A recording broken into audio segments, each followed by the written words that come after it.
Why is everyone in Hollywood suddenly 20 years younger? Or in Kris Jenner's case, something like 40 years younger? I mean, she literally looks like Kim's sister. In 2025, we've been inundated with the celebrity transformation, and every red carpet brings a new face. And I mean a new face literally. Christina Aguilera, Jennifer Lawrence, Lindsay Lohan are fresh-faced, bright-eyed, and bushy-tailed. And while Lohan claims her rejuvenation can be attributed to green juice, ice water, and motherhood, I'm skeptical. And don't get me started on the chaos Ozempic has caused. Not to name names, but I'm seeing a lot of skinny legends lately. But what's really interesting to me is that they all look kind of natural. I mean, this is not the botched TMZ face filled with questionable fillers era of plastic surgery. This is something totally new. And it brings up a lot of concerns about how we approach aging and physical perfection as a culture, and a lot of questions, like, who is this doctor running around LA snatching faces left and right, and can I get his office's number? I know you're here somewhere. Just kidding, or am I? The pressure to be Forever 21 is mounting even as the stores are closing, and social media brings a new standard of physical perfection every cycle. And while the desire to extend youth is nothing new, we are approaching science fiction levels of vanity technology. You just skin, Cassandra. Lipstick and skin. Welcome to Indoctrination, my friends. My name is Maggie, and today we will dig into the new era of cosmetics, plastic surgery, and anti-aging. I want to share something vulnerable. I recently turned 27.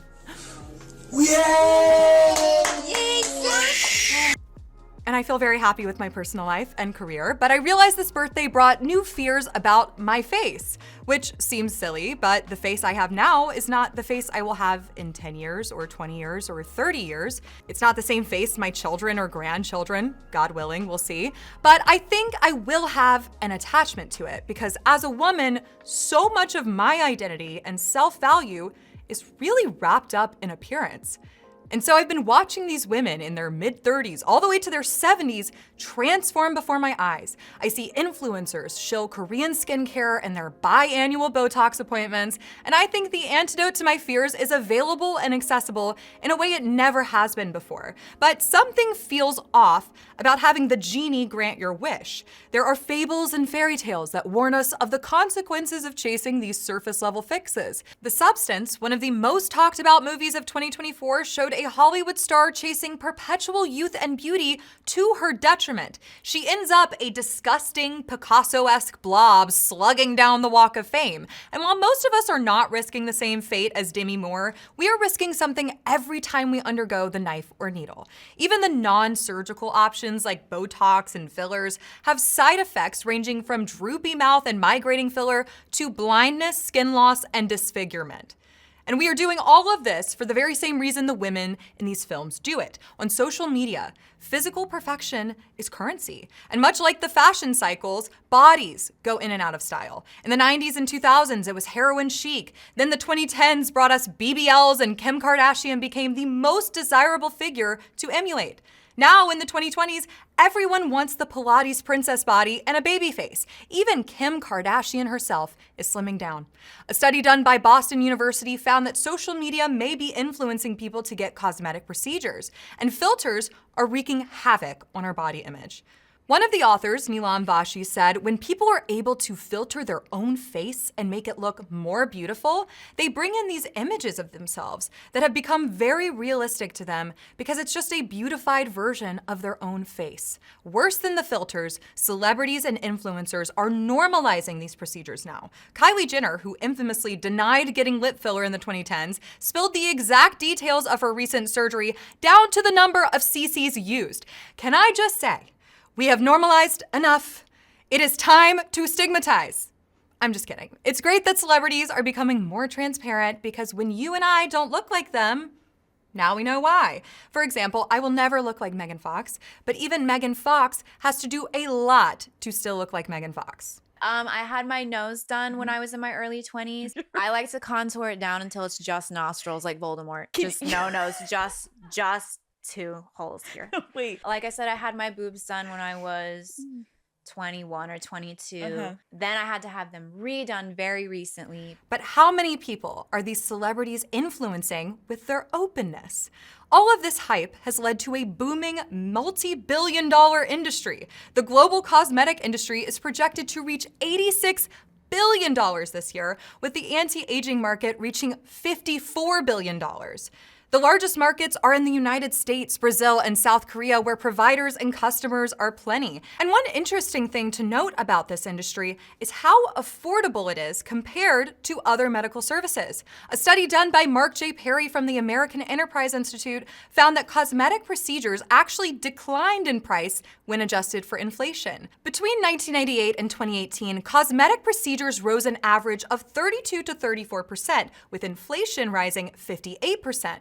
And medical and hospital services rising 110 and 202% respectively. Are you asking the question I'm asking right now? What makes these things so different? Insurance. Plastic surgery, by and large, is not covered by insurance when done for aesthetic reasons, which makes customers more price sensitive, which makes providers much more competitive on pricing and skills. Not only are cosmetic procedures more accessible than ever, they're also more advanced. And when prices do rise, this can often be attributed to new technologies and more sophisticated methods. Like I said, we are not talking about the plastic surgery that lands you unbotched. We're talking Lindsay Lohan pulling a Freaky Friday with her younger self. But how did this whole industry even come into being?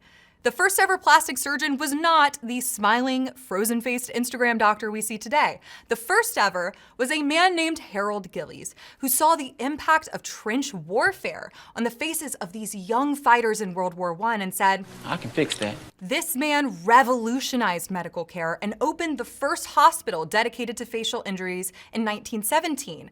The photos of this skin grafting technique are a bit interesting, to say the least, but you have to understand many of these men couldn't even eat or talk or face their families after being hit with hot shrapnel in these god-awful trenches. Dr. Gillies saved them. Plastic surgery didn't stop at reconstructive care, clearly, but it still serves the same function today for many patients. Anti-aging, on the other hand, that's been around for a much longer time and has always been decadently vain. Cleopatra was known to bathe daily in sour donkey's milk, supplied by a rumored 700 donkeys for anti-aging purposes. This milk had lactic acid with similar effects to a skincare product many of us use today. And women of the Elizabethan era were putting slices of meat on their faces to ward away the wrinkles. Fellas, if your lady's face mask scares you, consider she could be wearing meat instead, a la Lady Gaga. We must count our blessings, people. The 1920s through the 40s saw a rise of rejuvenation procedures and chemicals, including this medieval torture device-looking thing called the Overbeck Rejuvenator that sent electric currents through people's bodies. French anti-aging specialist Jean Frumasson advised in his 1923 book Rejuvenation to develop routines such as fasting and jumping out of bed and having a glass of water first thing in the morning. I know we're all thinking it. It's giving Andrew Huberman. Wake up your system. Once the sun is out, get outside and spend 10 to 30 minutes outside without sunglasses. All of this was done not necessarily to extend life, but youth itself. For men, that meant economic power and vitality, but for women, it meant youthful appearance. And we still dominate the cosmetic industry today. I think a lot of women place an inordinate amount of value in their appearance, and I certainly think beauty and health are important, but if it comes at the expense of your self-worth and safety, something else is at play. Consider that as you age, your value to the world changes, not diminishes, but transforms. A woman in her 60s or 70s is not on the market to have children, but she does offer value in other ways. Maybe she is a rock for her grown children and their children. Maybe she is a writer who offers comfort and enlightenment to others. Maybe she's a fixture in her community. Or maybe she's just living life and enjoying it. You're so beautiful. I know it. And doing all of this while being beautiful. Not youthful in appearance, maybe in spirit, but beautiful nonetheless.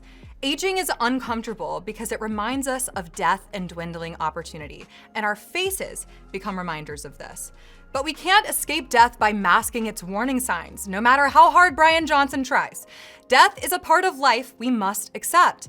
This video is not to declare that I will never get a cosmetic procedure done or to shame those who have, but to say, as the fear of aging rises in me, I want to confront the deeper issue here. I want to be valuable in more ways than my appearance. And that is more important than the skincare routines, the Botox, the stupid straws that prevent mouth wrinkles. That must become secondary. Individuals are made up of more than what's visible. We have souls. And no matter how many wrinkles are on your face, your mind and spirit can remain forever young.